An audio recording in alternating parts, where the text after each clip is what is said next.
Good morning, my dear students. Welcome to my YouTube channel. I hope all of you are well and safe. My dear students, today I am going to discuss about to accommodation power of eye. यानी कहने का मतलब यह है कि हम आज के इस वीडियो में चर्चा करने जा रहे हैं नेत्र के सामंजन क्षमता के ऊपर और साथ ही साथ कुछ अन्य बिंदुओं पर भी हम विस्तृत चर्चा करेंगे, जैसे कि दूर बिंदु, निकट बिंदु, स्पष्ट दर्शन की न्यूनतम दूरी और दृष्टि परास के ऊपर।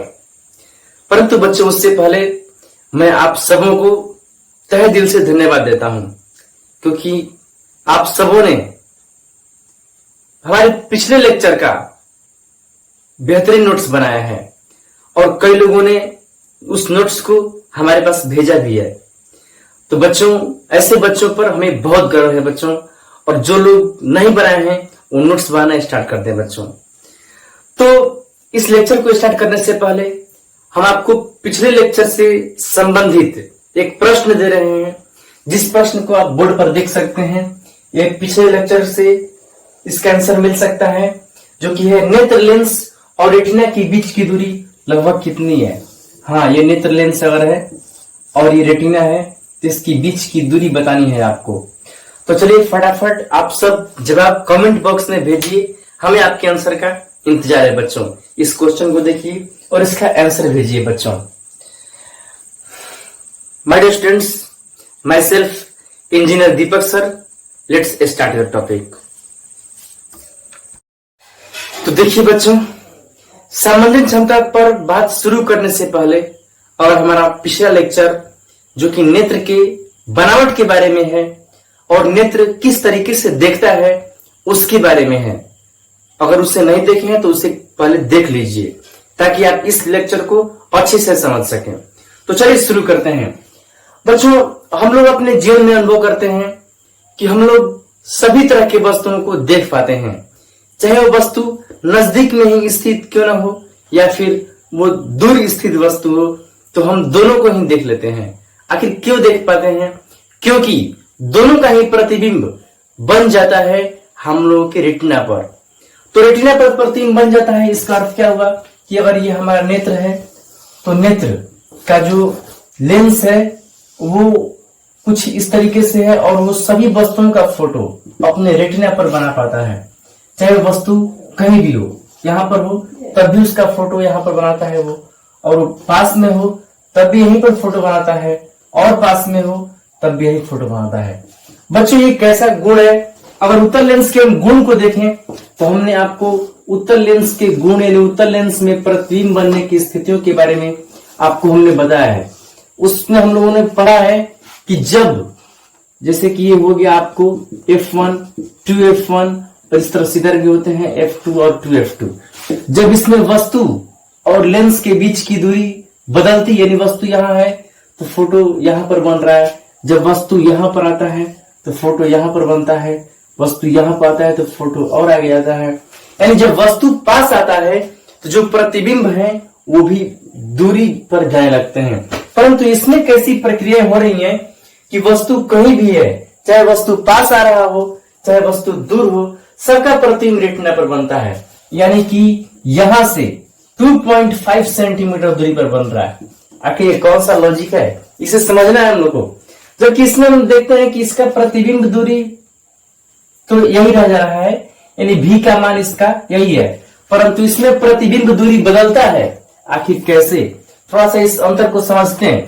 देखिए बच्चों, इसमें होता है, अगर हम लेंस के लिए बात करें, लेंस सूत्र के लिए, चूंकि दोनों ही लेंस है, दोनों के लिए ये सूत्र लागू होते हैं। ये सूत्र बच्चों ध्यान दीजिएगा, जैसे ही लेंस बनता है, जैसे लेंस कंपनी में बनता है, प्लास्टिक का हो या कांच का हो, उसका वक्रता त्रिज्या निश्चित हो गया और उसका फोकस भी निश्चित हो गया बनने के बाद। यानी कि F जो है वो कांस्टेंट हो गया या फिर फिक्स हो गया, उसका वैल्यू बदलेगा नहीं, परंतु U बदलेगा, क्योंकि कभी वस्तु यहां रखेंगे, कभी वस्तु यहां रखेंगे, कभी वस्तु यहां रखेंगे, तो जो U होगा वो हमेशा बदलेगा बच्चों। तो जब U बदलेगा, ये बदलेगा, तो उस समय V का मान भी बदल जाता है। हम लोगों ने न्यूमेरिकल में देखा है कि U बदलता है, U चेंज होता है, तो भी जो है वो भी चेंज होता है, बदलता है। परंतु यही बात नेत्र लेंस के लिए अगर लागू की जाए तो ये भी एक तरह का लेंस है, तो इसमें भी सूत्र लागू होगा। परंतु ये भी कैसे, जरा देखते हैं। इसमें भी का मान हमेशा यही आता है। हाँ, नेत्र ऐसा काम ही करता है कि भी का मान हमेशा वही रहे, 2.5 सेंटीमीटर। आप पहचानते होंगे, पिछले लेक्चर में हम आपको बता चुके हैं इसके बारे में। तो भी का मान 2.5 रखना जरूरी है। क्यों जरूरी है? क्योंकि अगर भी का मान 2.5 न रहे तो फिर हम वस्तुओं को नहीं देख पाएंगे। यानी कि 2.5 का मतलब कि प्रतिबिंब रेटिना पर हमेशा बनना चाहिए। जब नहीं बनेगा प्रतिबिंब रेटिना पर तो फिर वस्तुएं दिखना बंद हो जाएंगी। इसलिए भी का मान 2.5 होना जरूरी है। परंतु इसमें यू का मान पर आप विचार कीजिएगा तो यू हमेशा बदलता है। कभी वस्तु पास में रहेगा तो कभी वस्तु काफी दूरी पर रहेगा। जब यू बदलेगा यू जो है वो चेंज हो रहा है, यू चेंज हो रहा है। और भी वही रहना है, भी कम और अधिक नहीं होना चाहिए।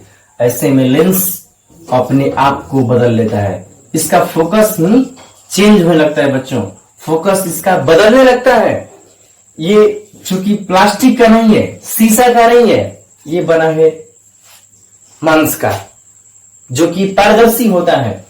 तो ये अपने आप को मोटा और पतला कर सकता है, और मोटा पतला करके अपने फोकस को बच्चों बदल लेता है। क्यों बदल लेता है? इसलिए बदल लेता है ताकि हर वस्तु का प्रतिबिंब जो है वो रेटिना पर बना सके। और क्यों रेटिना पर बना सके?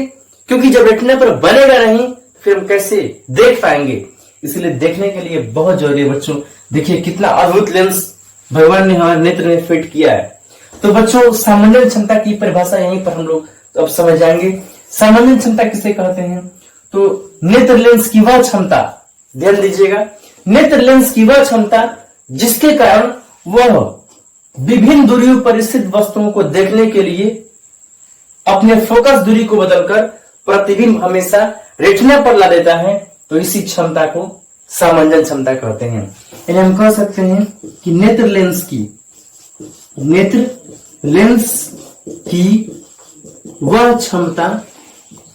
वह क्षमता जिसके कारण वह प्रत्येक वस्तु का प्रतिबिंब रेटिना पर बनाने के लिए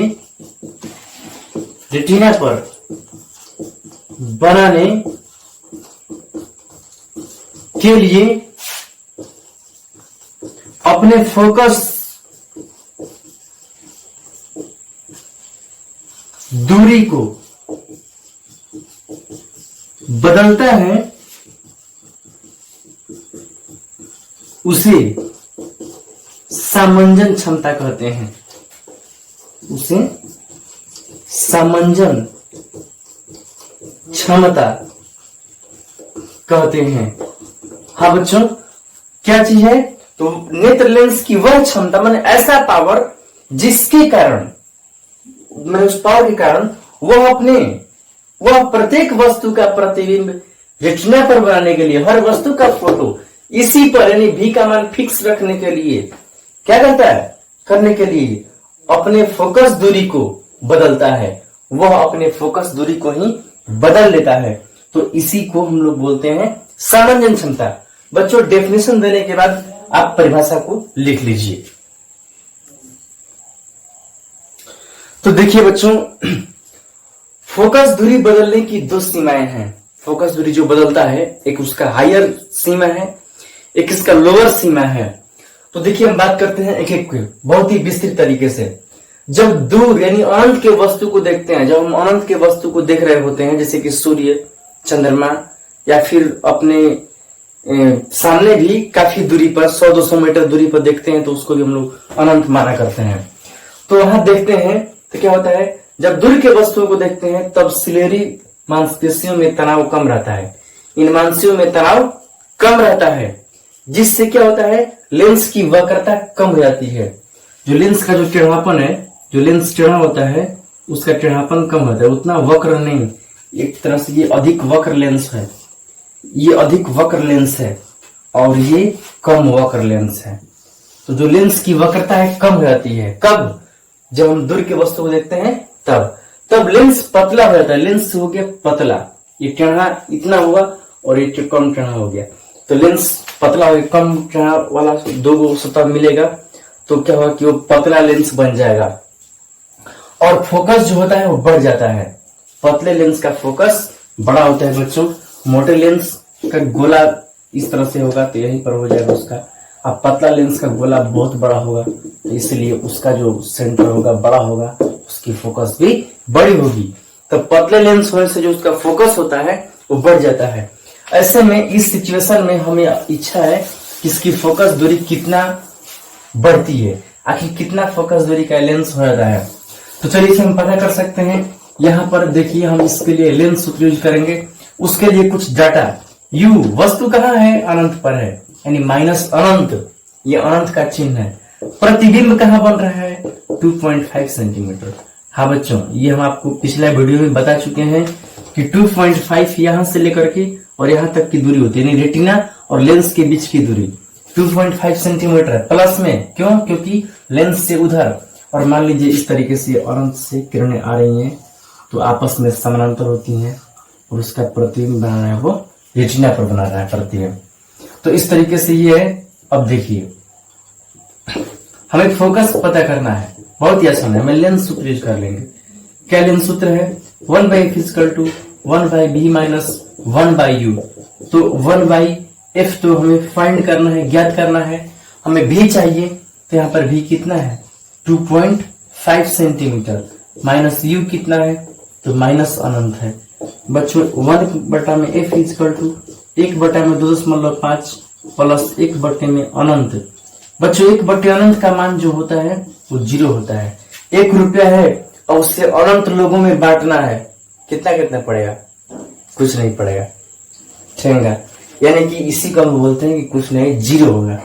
यानी कि हम कह सकते हैं कि 1/f = 1/2.5 सेंटीमीटर, क्रॉस मल्टीप्लाई के बाद मिला कि 2.5 से उसका फोकस होता है। हाँ देखिए, बहुत ही इंपॉर्टेंट चीज मिला है यहाँ पर।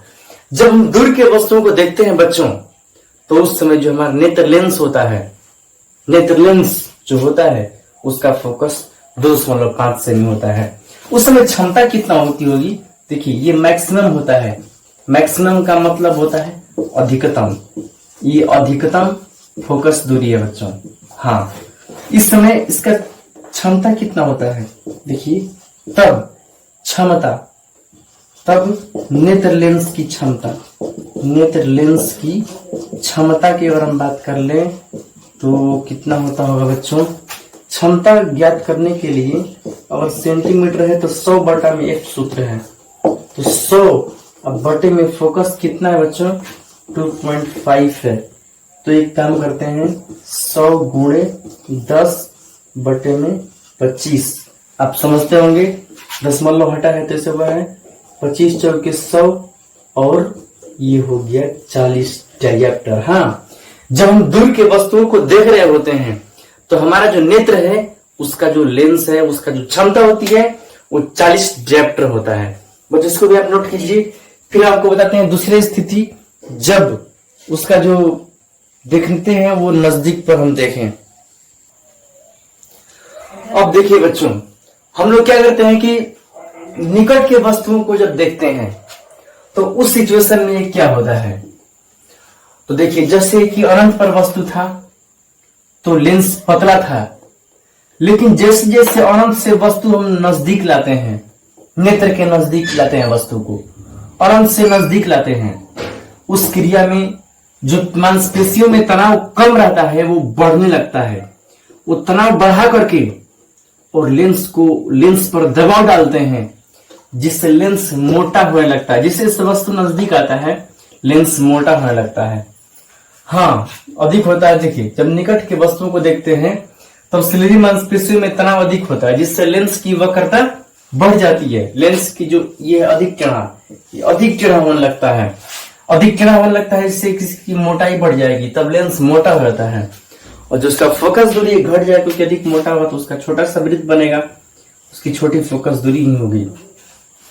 तो बच्चों इस तरह से उसका फोकस क्या होता है, घट जाता है।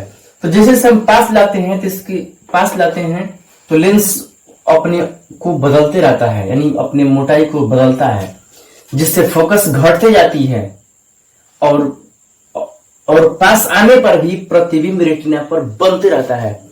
बच्चों एक निश्चित सीमा होती है, हम किसी चीज को पास लाते जाएंगे तो हम देखेंगे कि एक निश्चित सीमा के बाद अब वो धुंधली दिखने लगती है, क्योंकि बच्चों एक निश्चित सीमा तक ही वो अपने आप को समंजन करता है, यानी सामंजस्य करता है या समंजन करता है। परंतु उस सीमा से भी नजदीक लाते हैं तो अब वो अपने आप को नहीं बदल पाता है। यानी कि जैसे जैसे वस्तु नजदीक लाते हैं तो प्रतिबिंब चाहता है कि हम रेटिना पार करें, परंतु नहीं पर करता है पार। क्यों? क्योंकि ये अपने फोकस को घटा करके हमेशा फोटो को ही बनाता है। तो कहने का मतलब ये है कि एक निश्चित सीमा, वो सीमा कितनी है, तो वो सीमा बच्चों 25 सेंटीमीटर होती है। तो हम बात करते हैं, अगर ये निकटतम बिंदु हो और यहां से जाने वाले किरणों का प्रतिबिंब यहां पर बनता हो, तो वयस्क मनुष्य के लिए एक जो दूरी होती है वो होती है कितना, तो 25 सेंटीमीटर होती है। हम इस सिचुएशन में भी इस लेंस का फोकस जानने की कोशिश करें तो यहाँ पर यू लेंगे -25 सेंटीमीटर, यानी यहाँ पर वस्तु स्थित है। प्रतिबिंब बनेगा रेटिना पर ही, यानी कि 2.5 सेंटीमीटर पर ही। तो फोकस कितना होगा बच्चों, अभी देख लेते हैं। 1/f = 1/v - 1/u, लेंस सूत्र है ये। तो 1/f = 1/v कितना है, 2.5 माइनस u कितना है, -25। इस तरह से और देखा जाए तो 1/f = 10/25। देखिए थोड़ा सा इसको कैलकुलेशन, दशमलव हटा है और ये 1/25। अगर हम इसको और थोड़ा सा सॉल्व कर दें तो 1/f = ये हो गया आपको 25 और 10 + 1 यानी कि 11/25। फाइनली क्रॉस मल्टीप्लाई करके हम पा जाएंगे 25/11 सेंटीमीटर। बच्चों ये भाग देंगे 2.27 सेंटीमीटर आता है। अब देखिए इसका फोकस दूरी 2.27 हो गया। पहले कितना था, उस वाले सेक्शन में 2.5 सेंटीमीटर का फोकस हुआ था और अब हो गया 2.27। तो देखिए 2.5 मतलब 2.50 सेंटीमीटर हम लोग समझे, अगर तो इतना से इतना हो गया, नहीं घट रहा है फोकस घट गया। बच्चों फोकस घट गया तो क्षमता का क्या होगा, जरा देख लेते हैं। फोकस घटा तो क्षमता, ये न्यूनतम फोकस होता है। हाँ, इसको न्यूनतम यानी कि मिनिमम फोकस कहते हैं। न्यूनतम या मिनिमम फोकस कर सकते हैं। देखिए क्षमता का क्या होता है, तब क्षमता यानी कि किसकी क्षमता, नेत्र लेंस की क्षमता। 1/f जी नहीं 100/f, क्यों, क्योंकि ये सेंटीमीटर में दिया है।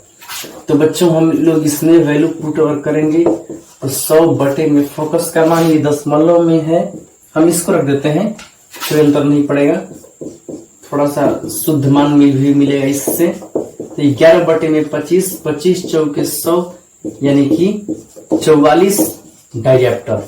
बच्चों इस तरह से आंख का जो होता है क्षमता बढ़ जाती है, फोकस घटने पर क्षमता बढ़ती है। बच्चों इसे भी नोट कीजिए। फिर हम बताते हैं सामंजन क्षमता कितना हुआ। तो देखिए बच्चों, अब सामंजन क्षमता कितना हुआ, तो सामंजन क्षमता यानी कि कितना दूरी में वो सामंजस्य स्थापित हुआ। तो आपने देखा 40 डायप्टर से लेकर के और 44 डायप्टर तक के बीच में तो क्षमता कितना हुआ, 44 डायप्टर -40 डायप्टर यानी कि 4 डायप्टर। 4 डायप्टर होती है क्या चीज, नेत्र लेंस की सामंजन क्षमता। हाँ, मनुष्य के नेत्र लेंस की सामंजन क्षमता इतनी होती है। अब देखिए बच्चों, हम बात कर रहे हैं कुछ मुख्य बिंदुओं पर जो कि आगे चल करके हमें काम करेगा नेक्स्ट टॉपिक में। देखिए वो क्या है, दूरबिंदु यानी कि फार पॉइंट। ये फार पॉइंट क्या होता है, ध्यान से आप समझिएगा। फार पॉइंट को बोलते हैं डिस्टेंट पॉइंट बोलते हैं, डिस्टेंट पॉइंट बोलते हैं। तो वह दूरस्थ बिंदु जहां तक नेत्र स्पष्ट देख सकता है, यानी कि वह दूरस्थ बिंदु, वह अधिकतम दूरी जहां तक नेत्र स्पष्ट यानी साफ साफ देख सकता है, तो उसको हम लोग बोलते हैं दूरबिंदु।